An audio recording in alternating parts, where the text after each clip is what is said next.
Violent crime soaring in major cities across the nation. New York City saw a 41% surge in homicides compared to 2019 and a 97% jump in shootings. And in Chicago, a 55% spike in murders.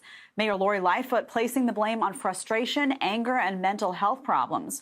But is that really the reason? Let's ask New York City Detectives Union President Paul DiGiacomo. Paul, thank you so much for joining us today. So when you look at these numbers, I mean, not only in Chicago, but in New York City, the spikes are pretty terrifying to people. Why is this happening?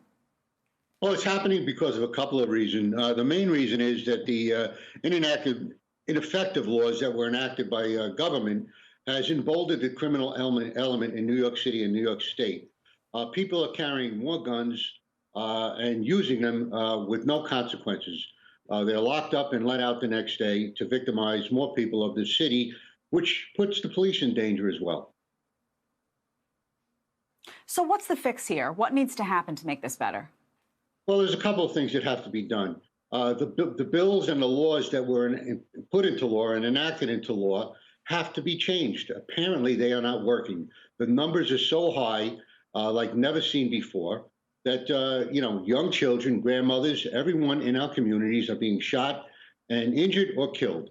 And left out there to solve these crimes are New York City detectives. And they're out there doing it during this coronavirus.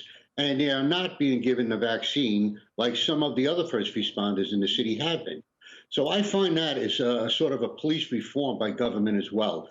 They're not taking care of their police in any way. They have an obligation to, and they're not. And I demand that they give our members in the NYPD the vaccine.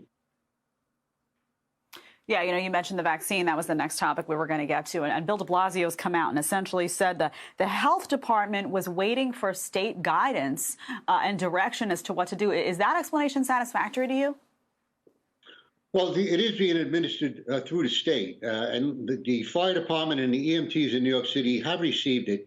But the New York City Police Department is as important and does meet and are out there in front of thousands and millions of people every day with contact with people with the coronavirus. We had 6 detectives die of this virus, and I don't want to see a 7th. Yeah. They have an obligation. Let's get it done. I don't want to cut you.